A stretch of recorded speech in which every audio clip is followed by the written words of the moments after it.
Guys, in the last 72 hours, the internet has been agog with the news, breaking news from the spokesperson of Pablo Escobar. What's his name? Ajuro.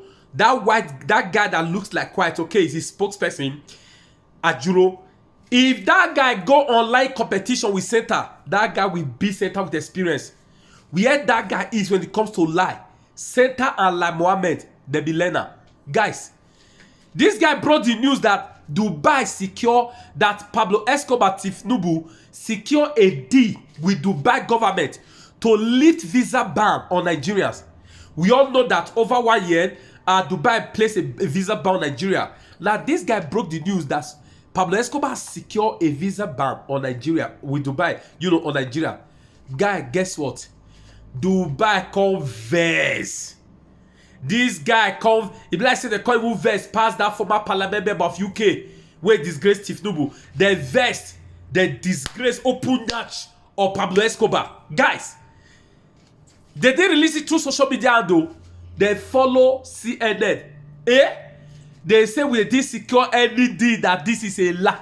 But guys, how long will this disgrace continue? This is not another national disgrace, another international disgrace of Pablo Escobar. These people not they tire for lie. Una thief mandate, una not rest. That deceive Nigeria, una not rest. That this is another international disgrace.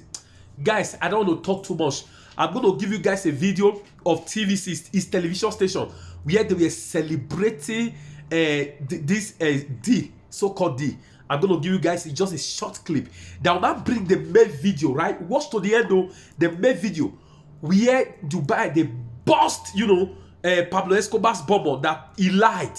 How long will this shame continue, this disgrace continue? All the shame. Guys, please watch this video to the end. Give it a thumbs up before you watch it. Give it a thumbs up and share. President Bola Tinubu and President of the United Arab Emirates, Mohammed bin Zayed Al Nahyan, on Monday in Abu Dhabi, finalized a historic agreement which has resulted in the immediate cessation of the visa ban placed on Nigerian travelers. By this historic agreement, both Etihad Airlines and Emirates Airlines are to immediately resume flight schedules into and out of Nigeria without any further delay. This immediate restoration of flight activity through these two airlines and between the two countries doesn't involve any immediate payment by the Nigerian government. Also, an agreed framework has been established which will involve several billions of US dollars worth of new investments into the Nigerian economy across multiple sectors, including defense, agriculture, and several others by the investment arms of the government of the United Arab Emirates. Also, we understand President Tinubu has successfully negotiated a joint new foreign exchange liquidity program between the two governments, which will be... Starting with the United Arab Emirates has contradicted claims by the Nigerian government that it is yet to lift a year-long visa ban on Nigerian travelers. An official from the Gulf state told CNN that there are no changes on the Nigeria-UAE travel so far. The source asked not to be named because he is not authorized to speak to the media. The UAE said in a notice last October that it will no longer issue visas to citizens from Nigeria and 19 other African nations. It did not provide further details, and obtaining a 30-day tourist visa was relatively easy until the UAE abruptly stopped issuing the visas to Nigerian nationals.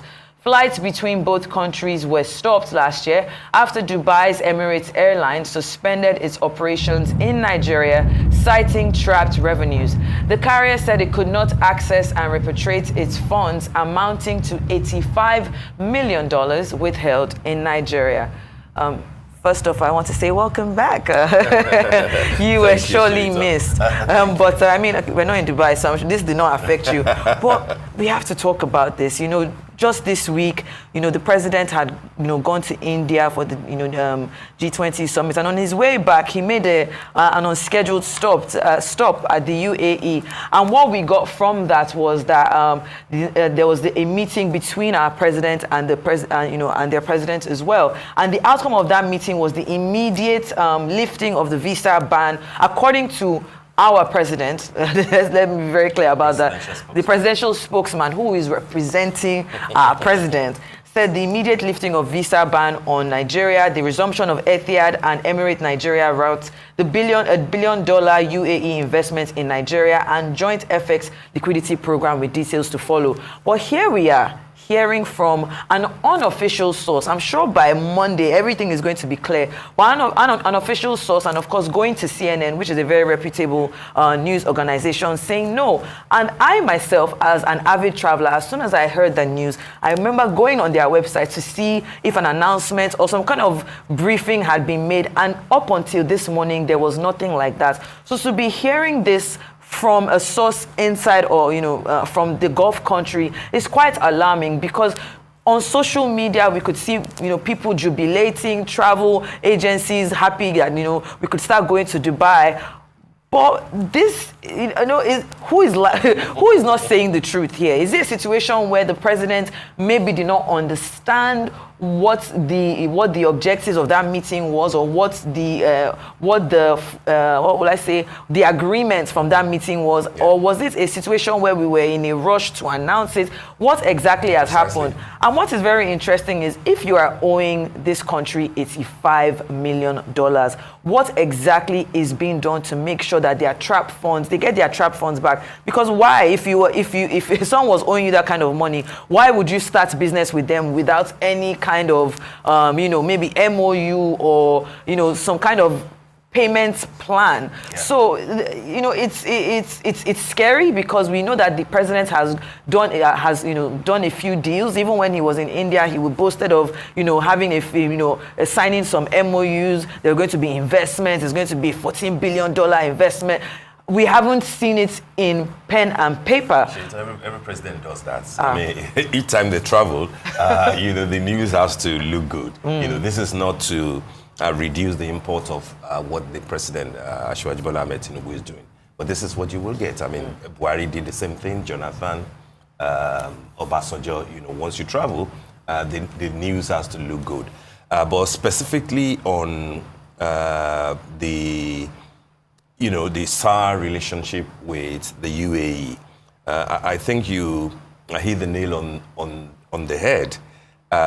First, we have to admit that this is not an official statement, from the government of the UAE or the Emirate of Dubai.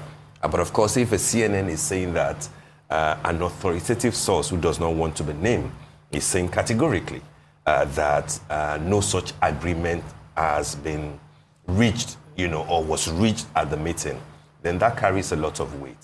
More so that we could see that in barely 48 hours or 72 hours after the return from Dubai, during Galali, the presidential spokesperson had to basically issue two different statements, almost contradicting himself about what he said, in the beginning. And just like you did, when you checked, if what our jury reported is actually what is going on in the Dubai media or the UAE media, you see that the report that many people got online, particularly from Gulf-based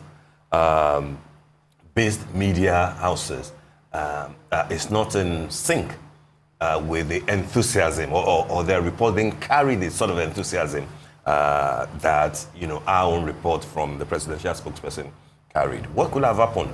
I don't think the fault will be that of our jury alone, even though as a presidential spokesperson, there's no way you can absolve him of a fault, even if there is one.